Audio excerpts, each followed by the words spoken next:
برای آدم انشالله با فهم همون یک اشارهش خودش کفایت میکند. از خدای مهربان دعاگوی و غریبین، شما با مسافرین در حق این مردم تاجیکستان هم دعا کنین. و خدای مهربان شکرگزاری میکنیم که امروز در ملک ما این بیماری نیست برادر عزیز، و همه را میبینین در چهرهاش یک تبسم، در مردم میبینی یک خرسندی. امروز شکر خدا میکنیم که بین در همین حاضره وقتی که هستیم قرار داریم، اکثر مسجدها را بینین در ازبکستان، در قزاقستان، در دیگر ملک ها بسته شدن، لیکن در ملک ما رفتن نماز جمعه مون خوانده استیم، 5 وقت ها را خوانده استیم. الله را بسیار سپاسگزاری میکنیم که این هم یک لطف خدا است، این هم یک مرحمت خدا هست که امروز در ملک ما برادر عزیز و گرامی از همین مشکلات، از همین سختی وجود ندارد. شما با مسافرین دعا کنین با در حق این مردم هم که ما از اینجا در حق شما دائم برادر عزیز دعاگو هستیم. و خدا خواهد خیلی که وعده کردم روز سه شنبه برادران عزیز از ساعت 9، همین 9 که در همین تاجیکستان ما قرار داریم، این از ساعت 9 سحر من برای شما بیشتر از 40 دقیقه صحبت داشتم. انا که چی سوال هایی که باشد برادرای عزیز در همین شبکه‌ای که از من برآمد کردم شما روان کنین. خدا خواهد من هفته آینده از روز سه شنبه از ساعت 9 ممکن تا یگان ساعتی با شما در سوالهاتون پاسخ میگردانم. خداوند در پناه رحمت و عصمتش نگهبانتون باشد. سلام علیکم و رحمت الله و برکاته. و مرام هایی که شما داریم با فضل کرمش حاصل گردانه و از خدای بسیار مهربان خواهان او هستم که خداوند محبت ما را، میل ما را، خواهش ما را به سوی دینش باز هم زیاد بگردانه و از الله مهربان خواهان او هستیم که خداوند گذشتگان ما و شما را رحمت و مغفرت کند و بیماری های ما و شما را خداوند شفای کامل دهد و علی خصوص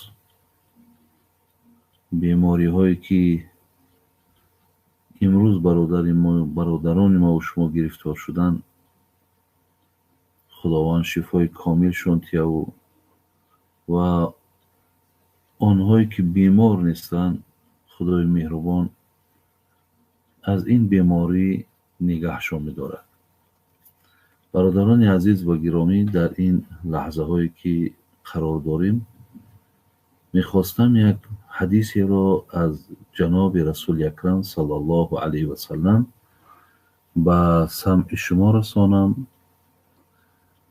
و ان شاء الله در گرد این حدیث برای شما من معلومات میتیم و خدا خواهد تا انجام همین حدیث برادران عزیز و گرامی هر سوال هایی که اگر امروز من برای شما یک حدیثی را معنا میتونم و در روزهای سه شنبه خدا خواهد باز از همین ساعت های 9 سوال هایی که شما رو روان میکنین ان شاء الله من دفعه اوهاتون میگم. امروز به خاطری که من بار اول مقصد با شما روبروی ایستاده و گپ میزنم میخواستم معنای یک حدیثی را هم که گویم ان شاء الله اینشم از نفع و اینشم از ثواب خالی نیست. برادران عزیز و گرامی حدیثی را که من برای شما میخواهم بیان کنم این حدیث امام مسلم است که با روایت مالک حارث ابن عاصم اشعری رضی الله عنه است. پیش از آن که این حدیث را برادران عزیز من برای شما خوانم دانسته باشین که امام حیثمی رحمت الله علیه و همچنان امام نووی رحمت الله علیه این عالم های بسیار معروف و مشهور گفتن این حدیث و این را برای خود ҳамчун як дастуръамале дар ҳаёт қарор метиҳанд. бародарони азиз ва гиромӣ, ин ҳадис бисёр дар диндории мо, бисёр дар эътиқоди мо, бисёр дар бандагии мо хеле таъсири калонеро мегзорад. расули акрам саллаллоҳу алайҳи васаллам фармуданд ки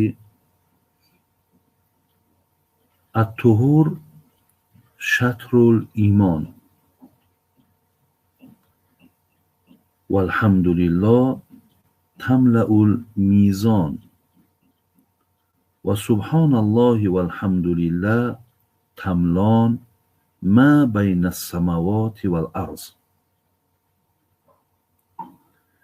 вассалоту нурун вассадақату бурҳон куллу нос яғду фабоиун нафсаҳу фамуътиқуҳо ав мубиқуҳо. матни ҳадис, бародарон азиз, то ин ҷо ҳаст. мепардозем бар маъноҳое ки дар ин ҳадис ҳаст. расули акрам саллаллоҳу алайҳи васаллам фармуд аттуҳур шатрул имон. бародарони азиз ва гиромӣ, туҳур ба маънои тоҳирӣ, ба маънои покӣ. покӣ нисфи дин ҳаст. дар гирди ин тоҳирӣ нисфи дин аст, бародарони азиз, хеле ва хеле уламо қавлҳои зиёд доранд. аз он ҷумла баъзеҳо гуфтанд мурод аз тоҳирие ки нисфи имон аст, маънош ин аст ки тоҳир будан аз ширкиёт, яъне пок будан, холӣ будан аз ширкиёт, ҳамчунон аз хурофот, ҳамчунон аз бидъат, яъне ҳар чизе ки, бародарони азиз, хилофи гуфтаи худо ва расул ҳаст, вақте бандаи муъмин аз онҳо худша холӣ нигаҳ медорад, пок нигаҳ медорад, гуфтанд маънои ин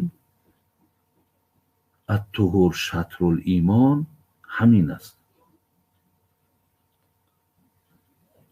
ва баъзе аз уламо, бародарони азиз, гуфтанд ки мурод аз туҳур шатрул имон тоҳирӣ нисфе аз имон ҳаст.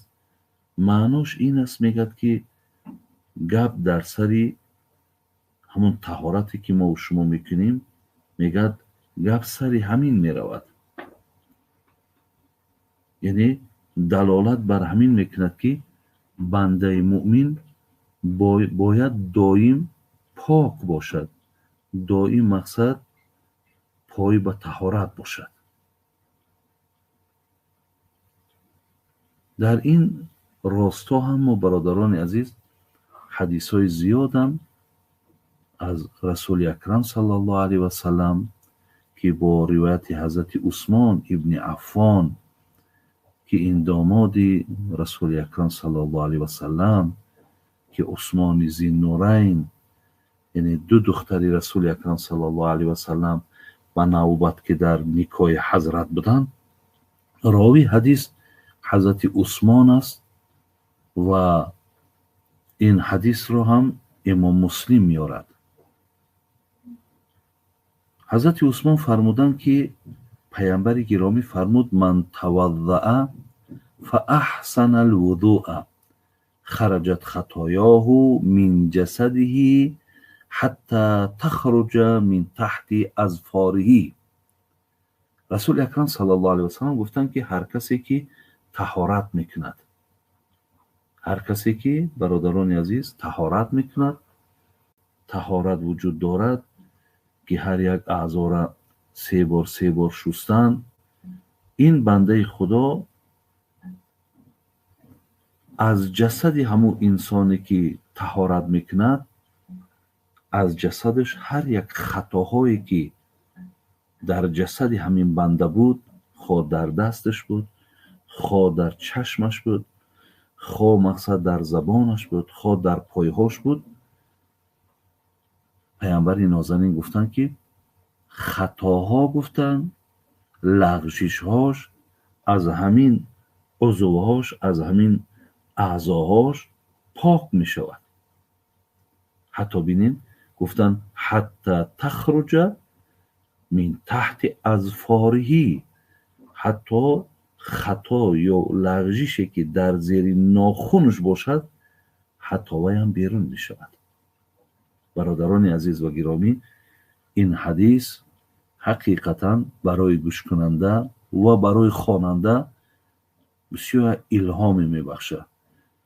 بسیار یک گویم مثل که بر یک کار میخواهی که تیزتر انجام بیابد، انسان بعد شنیدن این حتما میگوید من ایرا برای خودم باید وظیفه کنم و دائم پای به طهارت باشم.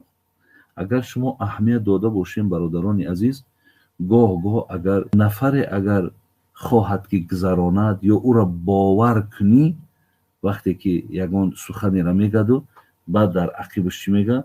میگه برادر عزیز باور کن من پای به طهارتم. یعنی پای به طهارت بودم برادران عزیز و گرامی. بینید که حتی انسان با پای به طهارت بودن هم یعنی اقرار میکند که من یعنی در همین منزلت در همین حالت قرار دارم که من یعنی باور کنید شما. از این لحاظ یعنی انشاءالله حقیقتا این سخنم چه سخنی بلندی هست که انسان وقتی که پای به طهارت باشد. دیگر حدیثی که داریم جناب اتفاق علیه میگویند که جناب رسول اکرم صلی الله علیه و سلم گفته بود است که ان امتی یدعون یوم القیامت غرا محجلین من آثار الوضوء فمن استطاع منکم ان یطیل غرته فلیفعل. پیامبر ما گفتند که خداوند روز قیامت امتهای من را وقتی که فریاد میکند غرا محجلین، یعنی امتهای من همون عضوهای را که شستن، مثال دستاشون بود، پایهاشون بود، چهره هاشون بود، پیامبر نازنین گفتن که محجلین یعنی اونها جلا میتن. گفتن در بین امتهای دیگر حتی یک تمثیل و یک همانندی هم پیامبر کردن که اگر در بین اسبهایی که همه اسبها مقصد سیاه باشند ولی در بین اونها یک اسبی که پیشوانش سفید باشد آیا شناختن وی آسان است؟ گفتن بلی آسان است. گفتن امتهای من در بین جمع امتها مثل نفرهایی هستند که انمون چهره هاشون، دست هاشون برادر عزیز، پای هاشون هم که اینها امتان رسول اکرم صلی الله علیه و سلم هستند. یعنی خوش به حال برادرانی که همیشه دست ها را و یعنی همیشه پای به طهارت که هستند. خدا خواهد روز قیامت هم جلا میتید و در دنیا هم برادران عزیز این از جلا و از همون زیباگی خالی نیست. حتی من خواندم در حدیث ها که رسول اکرم صلی الله علیه و سلم میفرماید که اگر هر کسی که در دنیا پای به طهارت بگردد یکی مبادا یک مرگ ناگهان از بندش بگیرد، برادران عزیز و گرامی این حالت میگه اگر انسان به هم عبد و رسول نرسد، یعنی این کلمه هایی که گویم هر کسی در آخری از عمرش یا آخران کلمه های یا جمله هایی که در دنیا از زبان انسان بیرون شود، پیامبر نازنین گفتن من کان آخر کلامی لا اله الا الله دخل الجنه. کسی که اگر وی کلمه لا اله الا الله آخران سخنی از دنیای او باشد او داخل جنت می شود. یعنی اگر مبادای برادران عزیز ما این کلمه را گفتن نتوانستیم و یک حالت آمد که یک مرگ ناگهانی در حال گریبان ما را گرفت، اگر پای به طهارت باشیم мегад амин таҳорати ту ҷойгузин ё ҷойнишини ана ҳамон калимаи зебое ки тура ҷаннат мебарад, мегад ҷойнишини ана ҳамон калима мешавад. аз ин лиҳоз инам далолат бародарон азиз бар ҳамин мекунад. ё инсоне ки мегад хоҳад ки таваккалту алаллоҳи вала ҳавла вала қуввата илла биллаҳ гуфта аз бо ҳамин калима аз хона берун шавад ва пой ба таҳорат бошад, ба ҳар мақсаде ки берун шид, ҳар ойна мегад мақсади ӯ бародарони азиз ҳал мешавад, яъне ӯ иншоаллоҳ кораш тамом мешавад.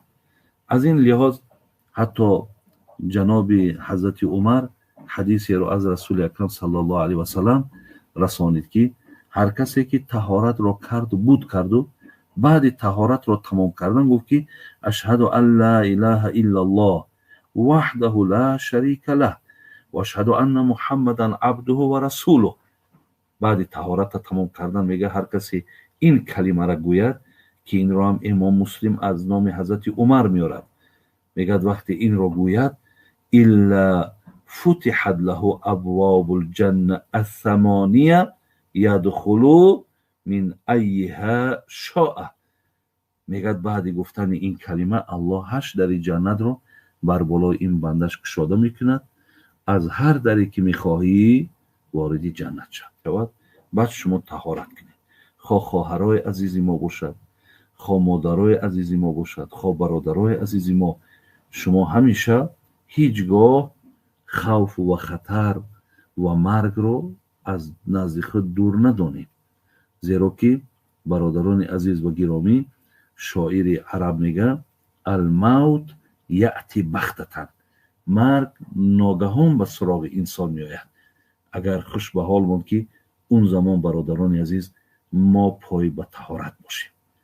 барои ҳамин ин сухане ки дигаре хондам ки малоикаҳо дар ҳаққи инсоне ки пой ба таҳорат бошанд, дар ҳаққи ӯ ҳамеша талаби мағфират мекунанд. давоми ҳадиса меем бародарони азиз, расули акрам саллаллоҳу алайҳи васалам гуфтанд ки валҳамдулиллоҳ тамлаул мизон ва субҳаналлоҳи валҳамдулиллоҳ аз боби фазилати зикр меравад.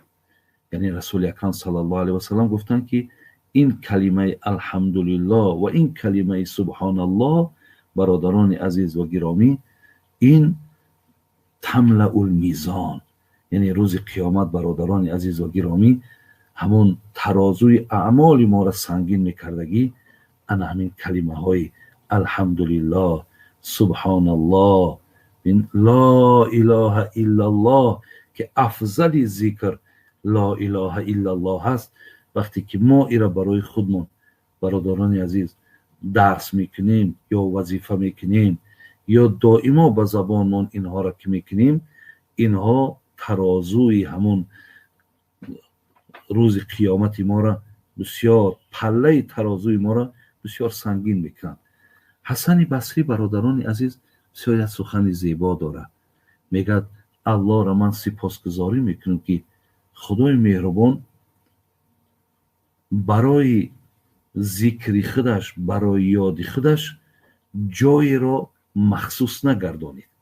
яъне чӣ гунае ки барои ҳоҷӣ унвони ҳоҷӣ гирифтан ё ҳоҷӣ шудан худои меҳрубон мақсад хос каъбара ҷои махсус гардонид ки то инсон агар Макка наравад, гирди хонаи Каъба тавоф накунад ё дар арафот бародарои азиз ширкат накунад, ӯ мақсад ҳеҷ вақт ҳоҷӣ намешавад ё подоши ҳаҷро гирифта наметавонад. яъне барои ҳаҷ худованд бин моҳи махсус ва ҳамчунон рӯзҳои махсус ва ҳам макони махсусро интихоб кард. вале ҳасани басрӣ мега алҳамдулиллоҳ ки барои зикрш ҷои махсусро худои меҳрубон интихоб накард. агар бародаро аллоҳи меҳрубон мегуфт ки мара барои ёд карданам шумо Мадинаи Мунаввара бояд равед ё Маккаи Мукаррама равед ё як шаҳри дигара ном мегирифт چقدر برای مسلمان ها گران بشید.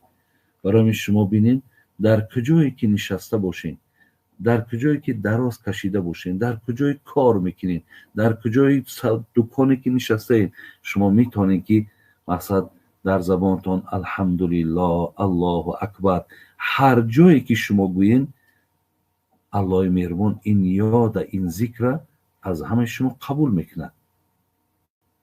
داوود طایی رحمت الله علیه که اینم یکی از عزیزای خدا هست، این کس چی میگه؟ میگه که هر کسی که در دنیا اگر با ذکر خدا باشد، با یاد خدا باشد، همیشه مقصد زبانش آلوده سبحان الله، الحمدلله، سبحان الله و بحمده، سبحان الله العظیم، لا اله الا الله، الله اکبر، وقتی آلوده این کلمات ها باشد، میگد که اینها میگد در وقت آخری که از دنیا میگذرن اذیتی تشنگی را نمیکشند. برادرای عزیز، یعنی انسانی که در دنیا اگر با ذکر باشد، با یاد خدا باشد، آخران مرحله ای که انسان دنیا میگذرد، برادرای عزیز، عزیزای خدا میگن یاد خدا باشد، میگه ان همین آدم از همین اذیت، از همین عذاب این آدم خالی است. یعنی این اذیتی تشنگی را میکشد. ببینید چه فضیلت های برادرای عزیز و گرامی الله مهربان برای ما و شما عطا میکند هرگاهی که ما پایبند اگر یاد از یادهای خدا باشیم. ولی بین حبیب خدا میگفت کلمتانی خفیفتان علی اللسان حبیبتان الی الرحمن ثقیلتان فی المیزان. پیامبر ما دو کلمه هست که بسیار ایره الله دوست می‌دارد. دو کلمه هست که به زبان گفتنش پیامبر میگه بسیار آسان است، ولی با دیگر خاصیت یا فضیلت نیکی این دو کلمه این است که ثقیلتان فی المیزان، در روز قیامت بسیار بسیار این سبحان الله العظیم. کسی این کلمات ها را برادرها اگر سبحان الله و بحمده سبحان الله العظیم ایرا گوید، این بشارتی که در حدیث آمده است، البته اون چی است برادر عزیز؟ وای ایرا صاحب می شود. خدا رحمت کنه ثابت بنانی را که هم یکی از دوستای خدا بود. این کس می گفت که من می دانم که کدام وقت خداوند مرا یاد میکند. این کدام وقت خدا مرا یاد میکند من می دانم. مردم می گفتن که تا از کجا می دانی که الله مهربان کی ترا؟ یعنی هرگاهی که ما با یاد خدا باشیم برادران عزیز، شما دانید که الله هم در یاد شما هست، خداوند هم شما را یاد میکند. حتی حضرت عبدالملیح که یکی از دوستان خدا بود میگد که وقتی که با سبحانه و سبحان الله و الحمدلله که وقتی داخل میشید و به ذکر مشغول میشید، میگد در وجد میومد، یعنی بسیار متاثر میشید. میگفتن حضرت در حالت ذکر تو تماما حالت گم میکنی. آخر میگوش عزیز و گرامی، یعنی این حدیثی که من خواندم و الحمدلله تملأ المیزان و سبحان الله و الحمدلله تملان ما بین السماوات و الارض، این دلالت بر همین یاد خدا و ذکر خدا میکرد. از این لحاظ خدا رحمت کرد حضرت وهبه، او میگفت که من تعجب میکنم، حیران میشم بر کسانی که یک نفر از دنیا میگذرد او جسدش مرده است، بر او گریه میکنند، ولی نفری که زنده است قلبش مرده است برای او گریه نمیکنند. یعنی برادرای عزیز، نفری را که حتی پیامبر در حدیث دارد که در حدیث مبارک از رسول اکرم صلی الله علیه وسلم آمده که مثل الذی یذکر ربه و الذی لا یذکره مثل الحی و المیت. هر کسی که اگر مرده است، برای همین برادران عزیز هیچگاه از یاد خدا غافل نباشید. این قدر میگه رسول اکرم صلی الله علیه وسلم خدا را زیاد یاد کنی که حتی بیننده گوید که این آدم هوشیار نیست، این آدم دیوانه است.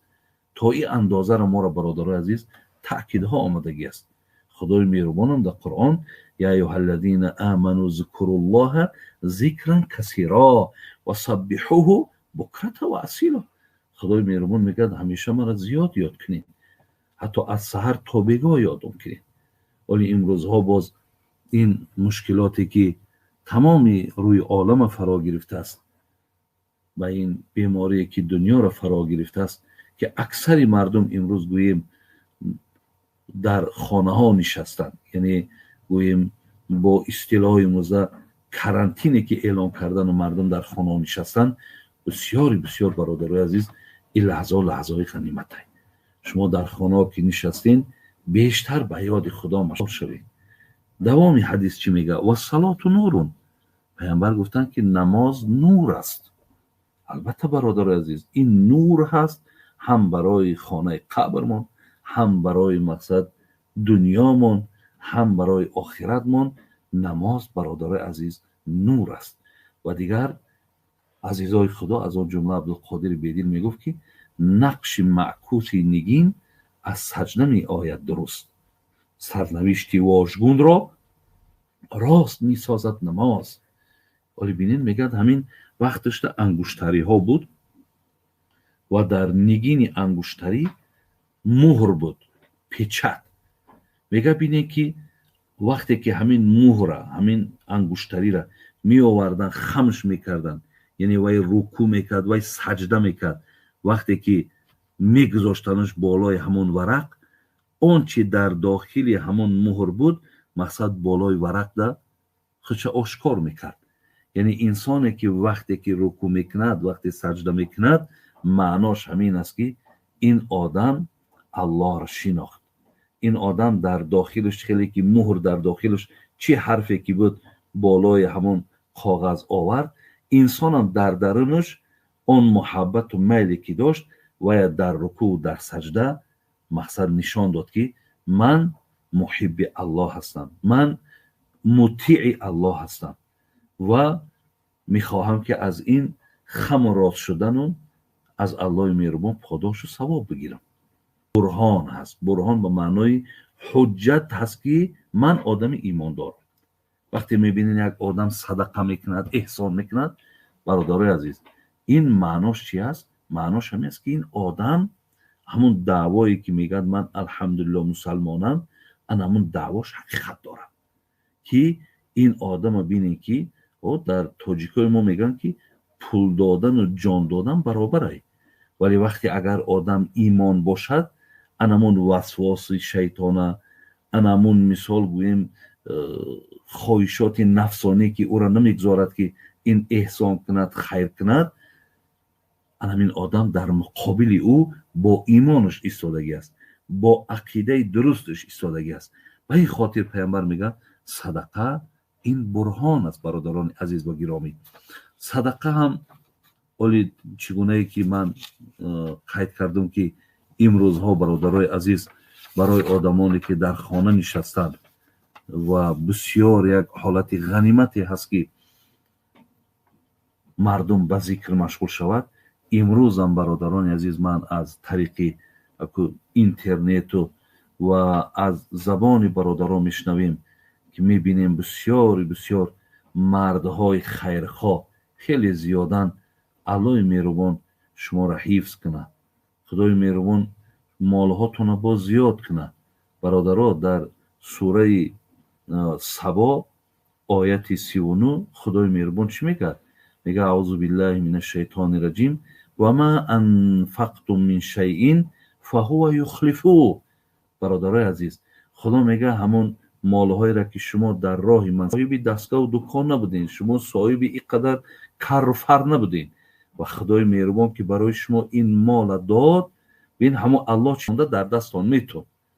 زنده هاست پیامبر نازنین هم قسم خورد که والذی نفس محمد بیادی، قسم بر آن خدایی که جانم در دست اوست، ببین ما نقصت صدقتون من مال، قسم بر خدا که کسی اگر احسان میکند، خیر میکند، هیچ وقت مالش کم نمیشود. زنده هاست وقتی خدا ما را وعده دادیسته، پیامبر وقتی وعده دادیسته، برادرای عزیز و گرامی کارهای شما بسیار خیری هست، این کارهای شما بسیار نیکی هست و بسیار راه بهترینی را برای خودتان برادرای عزیز انتخاب کردین. رسول اکرم صلی الله علیه و سلم سوال کردند، گفتند ایو صدقه اعظم اجرا، ای پیامبر نازنین کدام صدقه بهترین صدقه است؟ ببینید پیامبر چی گفت؟ ان تصدق و انت صحیح شحیح. وقتی که گفتند تو مال و ملک در دست خودت، انمون حالت در وقتی به دست خودت میکنی. بین حتی در دوم چی گفت؟ گفت تخش الفقر و تأمل الغنا.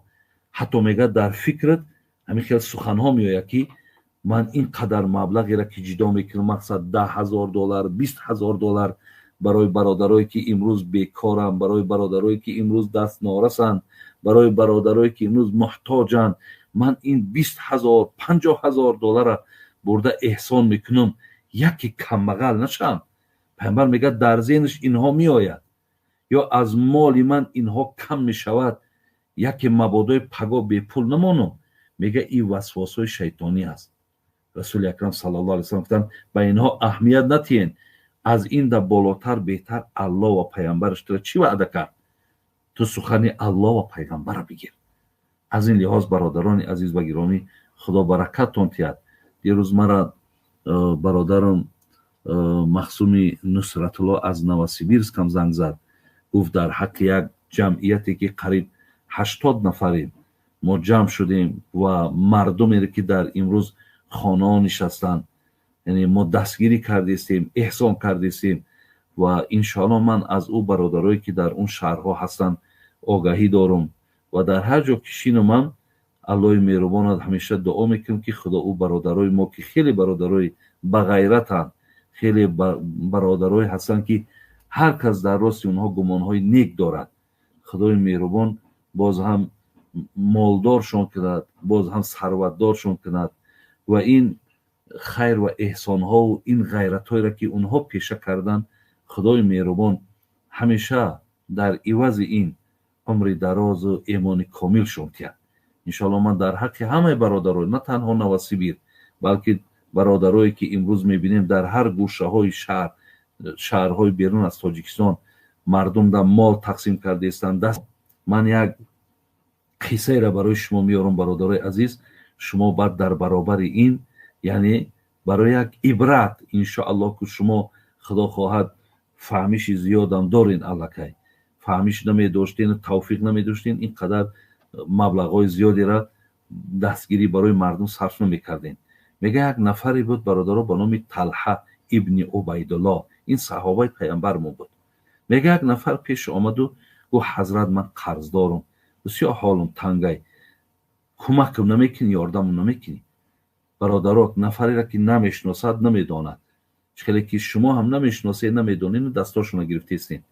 میگه گفت سعد ابن ابی وقاص پیش من فیراد کنین. آمد گفت همون زمینی که من داشتم شما 90,000 دیرم و نرخ کردین، همون زمین اگر پول تیار باشد بیار مرا پول به زمین بگیر. میگه پول سعد ابن ابی وقاص آورد، طلحه ابن عبیدالله همون 90,000 دیرم در پیش همین آدمی که احتیاجمند بود، قرضدار بود، در پیش گذاشت. میگه این مردک این پولی کلان دید، برادر از میگه در جاش نشست گریه کرد. گفت چرا گریه میکنی؟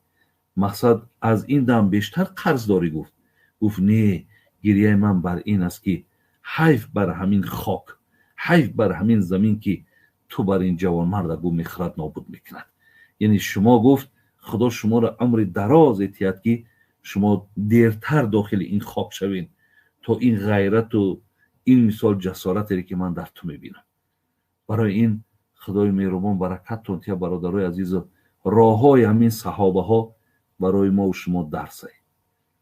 انشاءالله شما با این خیر احسانتون نه تنها آخرتتون میخرید بلکه شما حتی عمرتون باقی باشد اگر در عوضش الله مهربان میگه من بر شما مال میتونم. پیامبر نازنین گفتن که ای حضرت پهلوان امت من کی است؟ گفتن شما فکر نکنید که پهلوان امت کسی است که یک آدم پشت در خاک میمالد، یعنی با طریق بازوی، با قوت، با طریق زوراوری و در زمین میغلطاند. پهلوان امت من او کسی هست که او غضبش را فرو میبرد. گفتن حضرت سوال دیگر، کی را به اولاد میگن؟ او شما فکر نکنید که آدمی که فرزند ندارد فرزند و یا به اولاد میگن. یعنی گفتن کسی که اگر از پیشش فرزندی از او اگر دنیا را پدرود نگفته باشد و یا به اولاد میگن. مثلا فرزندای خورده که از ما گذرد برادر عزیز، در او دنیا که برای ما و شما شفاعت کننده میشوند، زیلیاز گفت کسایی را که فرزنداشون پیشتر نگذشته است اینها را به اولاد میگن. سوم گفتن فقیر کیست؟ پیامبرمون گفتن که شما فکر نکنید آدمی که مال ندارد فقیر است. گفت کسانی که در دنیا مال داشتند ولی در آخرت در دنیا احسان نکردند، خیر نکردند، روز قیامت که اینها مقصد هیچ ثوابی ندارند، اینها را فقیر، اینها را مسکین های روز قیامت میگن. انا این حدیثی که در همه کار صبر کنین، خدای مهربان برای شما اجر و همیشه ان شاء الله برای شما پاداش میتید. و القرآن حجت لک او علیک. پیامبر گفت قرآن حجت است از برای تو یا بر تو. معناش این است که اگر به قرآن پیروی کردی، بین ان شاء الله قرآن هم روز قیامت بالای تو شاهد و شفاعت میکنه. لیکن اگر نکردی این قرآن بر زیان تو است. در دام گفتن کل ناس یغدو، نفسش برادرای عزیز دیگر در اختیارش است، یا مقصد در راه درست یا در راه نادرست صرف کردنش یا مقصد حرکت کردنش. انشاءالله اینم نزد عقلی است. هر کسی که یعنی سحر میخیزد تا بگاه هیچگاه راه خطا راه نادرست انتخاب نمیکند، انشاءالله نشانه عزیز و گرامی. اینجا من صحبتم را تمام میکنم، زیرا که فکر میکنم قریب یک 40 دقیقه، اگر چنده که این حدیث ساعتها را طلب میکند، ولی همون گفتی عزیزای خدا یک نکته بس است اگر شعور است، ورنه چو چراغ پیشی کور است. برای آدم انشاءالله با فهم همون یک اشاره شدش کفایت میکند. از خدای مهربان دعاگوی و غریبین، شما با مسافرین در حق این مردم تاجیکستان هم دعا کنیم و خدای مهربان شکرگزاری میکنیم که امروز در ملک ما این بیماری نیست برادر عزیز، و همه را میبینین در چهرهاش یک تبسم های، در مردم میبینی یک خرسندی های. امروز شکر خدا میکنیم که بین در همین حاضره وقتی که هستیم قرار داریم، اکثر مسجدها را بینین در ازبکستان، در قزاقستان، در دیگر ملک ها بسته شدند، لیکن در ملک ما رفتن نماز جمعه آمون خوانده استیم، 5 وقت ها را خوانده استیم. الله را بسیار سپاسگزاری میکنیم که این هم یک لطف خدا است، این هم یک مرحمت خدا هست که امروز در ملک ما برادر عزیز و گرامی از همین مشکلات، از همین سختی وجود ندارد. شما با مسافرین دعا کنین با در حق این مردم هم که ما از اینجا در حق شما دائم برادر عزیز دعاگو هستیم و خدا خواهد خیلی که وعده کردم روز سه شنبه برادران عزیز از ساعت 9، همین 9 که در همین تاجیکستان ما قرار داریم، این از ساعت 9 ساعت من برای شما بیشتر از 40 دقیقه صحبت داشتم. انا چی سوال هایی که باشد برادرای عزیز در همین شبکه‌ای که از من برآمد کردم شما روان کنین. خدا خواهد من هفته آینده از روز سه شنبه از ساعت 9 ممکن تا یگان ساعتی با شما در سوالهاتون پاسخ میگردانم. خداوند در پناه رحمت و عصمتش نگهبانتون باشد. سلام علیکم و رحمت الله و برکاته.